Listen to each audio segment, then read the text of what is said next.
Почитуван председател, почитувани пратеници, Nderuar kryetar, të nderuar deputet, të nderuara media, i nderuar popull. Është edhe një ligj për ngarkimin e Republikës Maqedonisë, edhe një kapitulim. менаџираме собствените работи и собствените проекти. И во ред е некојаш и да се задолжите, меѓутоа да се задолжите правилно, да се задолжите ономо каде што треба и тие проекти соодветно да донесат бенефит во државата. Пред нас е закон за задолжување во сферата на земјоделие и под наслов, замислете, модернизација за земјоделие, ни повеќе ни помалку 46 милиона евра задолжување на Република Македонија, кои треба да ги плаќаат идните генерации, и ова е само уште едно продолжување на досегашното задолжување од 1 милиарда евра од почетокот на годината до денес. Значи, неверојатно се задолжуваме и неверојатно е како понудуваме лоши проекти кои не носат решение во оваа ситуација, проект за земјоделието. Од овие пари, огромни пари за земјоделието, нема земјоделците да видат никаков директен бенефит. Не се работи за инвестиции за модернизација на земјоделството, нема мерки кои ќе овозможат нови технологии, нема мерки кои ќе гарантираат сигурен пласман на произведеното во земјоделието. За земјоделците се предвидува само нешто што веќе го добиле многу пати и нешто што не и помага. Им се нудат обуки, семинари, дообуки, физибилити студии и што ли не, само не им се дава директна помош на кој начин тие би се само организирале и би постигнале подобри резултати во своето производство. За законот, официјални податоци, каде ќе се трошат парите, во самото законско решение воопшто нема.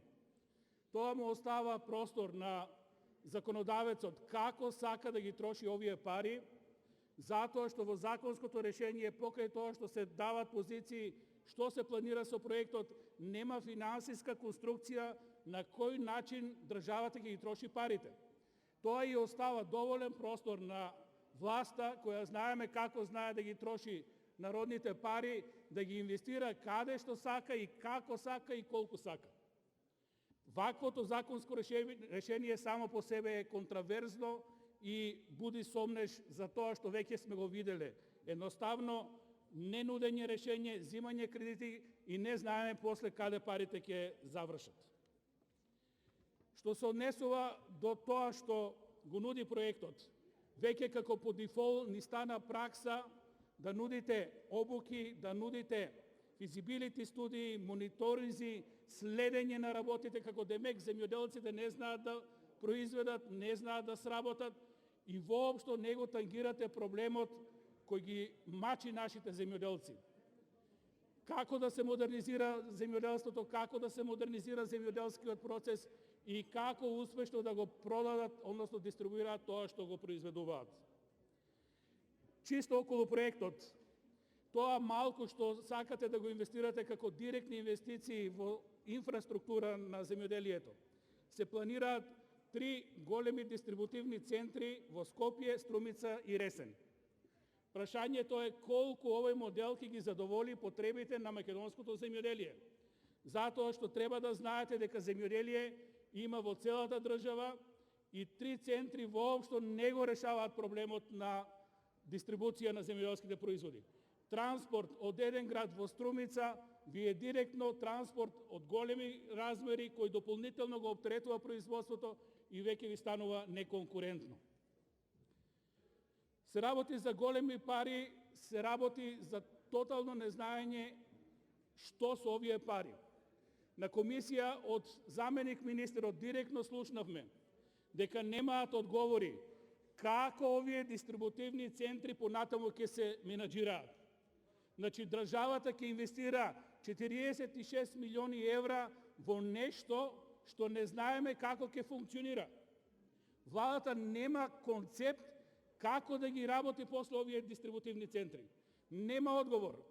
Дали државата ќе стопанисува со овие објекти, а знаеме државата е лош собственик. Веќе се нагледавме и во претходниот систем, социјалистички, комунистички, каков ли беше, знаеме како завршија големите земјоделски комбинати кога ги менаџираше државата. Сигурно не би се навратиле кон тој модел. Зарем мислите дека некој таму директор за 45.000 денара плата ќе ви го реше земјоделието и обрат од милиарда евра пари во земјоделието? Сигурно не го мислите тоа.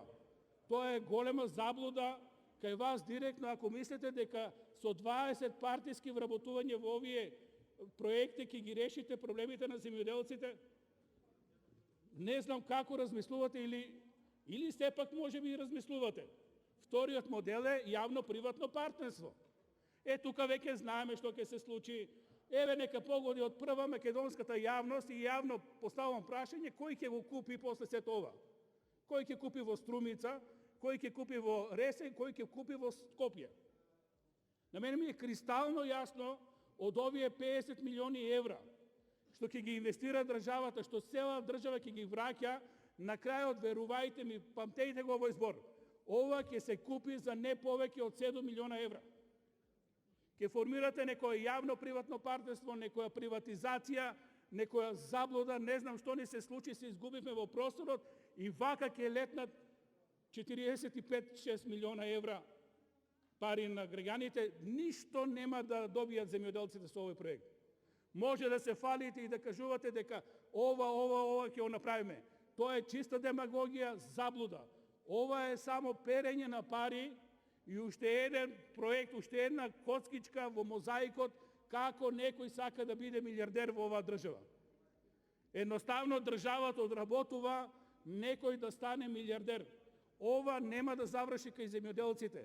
Ова се чисти пари за манипулација, за уште еден грабеж на земјоделците по Бог знае кој пат во својата кариера. Не понудевте никаква алтернатива. Не ни кажавте дали побаравте инвеститор кој може ова целото да го менаџира и може да направи бизнес од ова. Не ни понудивте решение дали имате веќе најдено партнери кои се заинтересирани за јавно-приватно партнерство. Зашто не го направивте тоа? Затоа што немате такво решение.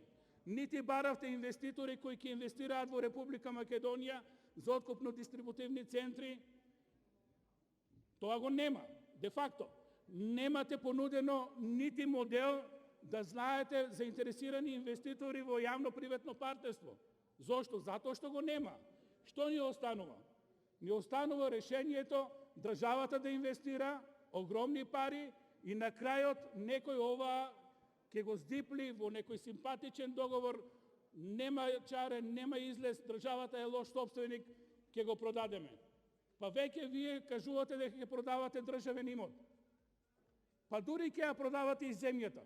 Замислете, државата ќе ја продава собствената земја за 0,2 евра до евро, а сега ќе инвестира во нешто што треба да значи современо земјоделство. Нема тоа да се случи, почитувани земјоделци. Оваа влада уште еднаш докажува на големо дека нема да и помогне на земјоделците. Неа ја интересираат чисти бизнеси, каде што можат своите олигарси да ги задоволат своите лични потреби. Што и да кажете, е џабе затоа што немате одговори на овие крупни прашања. Немате алтернативи, едноставно зимаме пари, се задолжуваме, стануваме енормно задолжена држава, а решенија на проблемите нема, уште помалку за земјоделците. Благодарам.